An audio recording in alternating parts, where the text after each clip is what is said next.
Assalamualaikum warahmatullahi wabarakatuh. Kami dari kelompok 10, kelompok 4 ya. Kelompok 4 mempresentasikan masalah akad ijarah al-mausufah bizimah. Nah, pertama itu pengertian ijarah. Menurut etimologi, ijarah adalah menjual manfaat. Demikian pula artinya menurut terminologi syara. Cara untuk lebih jelasnya di bawah ini akan dikemukakan beberapa definisi ijarah menurut pendapat beberapa ulama fikih. Yang pertama, ulama Hanafiyah beliau berpendapat akad adalah akad suatu kemanfaatan dengan pengganti. Kemudian ada ulama Syafi'iyah menjelaskan akad atas suatu kemanfaatan yang mengandung maksud tertentu dan mubah serta menerima pengganti atau kebolehan dengan pengganti tertentu. Kemudian ada dasar hukum ijarah. Dasar hukum ijarah, hampir semua ulama fikih sepakat bahwa ijarah disyariatkan dalam Islam, walaupun ada beberapa golongan yang tidak menyepakatinya. Ibnu Rusdi berpendapat bahwa kemanfaatan walaupun tidak berbentuk dapat dijadikan alat pembayaran menurut kebiasaan adat.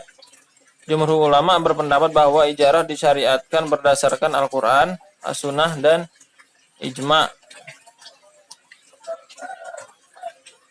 Kemudian ada rukun ijarah. Rukun ijarah menurut ulama Hanafiyah, rukun ijarah adalah ijab dan qabul, antara lain dengan menggunakan kalimat al-ijarah, al-istijar, al-ikhtira, dan al-ikra.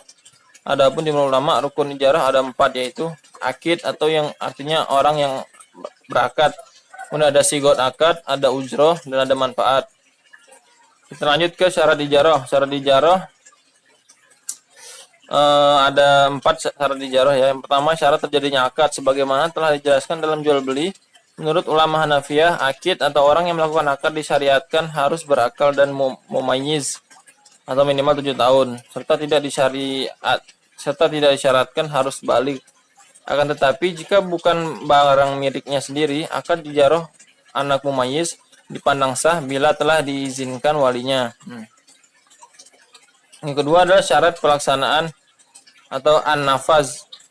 Agar ijarah ini terlaksana, barang harus dimiliki oleh akid atau ia memiliki kekuasaan penuh untuk akad. Kemudian yang ketiga ada syarat sah ijarah, yaitu keabsahan ijarah sangat berkaitan dengan akid atau orang yang berakad. Ma'qud alaihi, barang yang menjadi objek akad, ujroh, dan zat akad.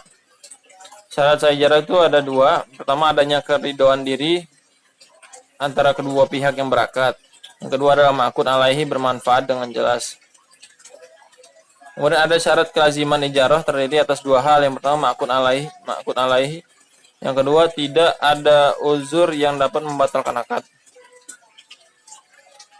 Kemudian ada macam-macam ijarah.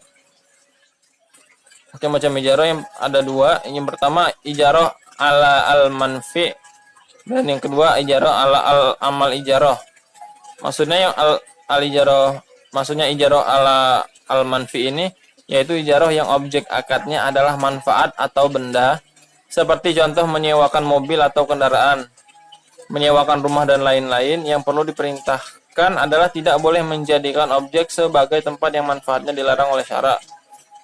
Yang kedua itu maksudnya ijarah ala al-manfi ijarah ini yaitu ijarah yang objek akadnya adalah jasa atau pekerjaan. Contohnya adalah penjahit atau jasa insinyur dalam pembangunan dan lain-lain. Nah, kemudian kita lanjut ke pembayaran upah dan sewa.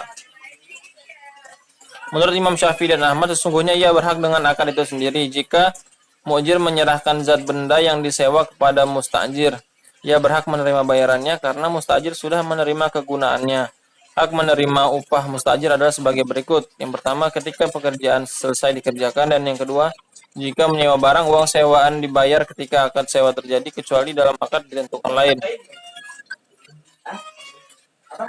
Kemudian ada pembatalan dan berakhirnya ijarah.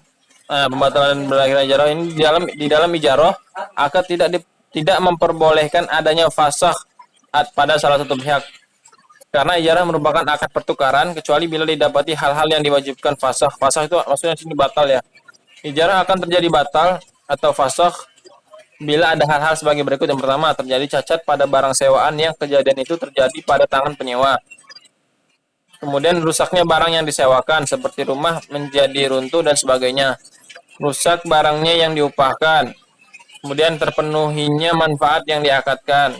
Yang terakhir, menurut Hanafiyah boleh fasah ijarah dari salah satu pihak seperti yang menyewakan toko untuk dagang. Kemudian dagangannya ada yang mencuri, maka ia diperbolehkan memfasahkan sewaan itu. Mungkin cukup sekian ya presentasi dari kelompok kami. Terima kasih. Wassalamualaikum warahmatullahi wabarakatuh.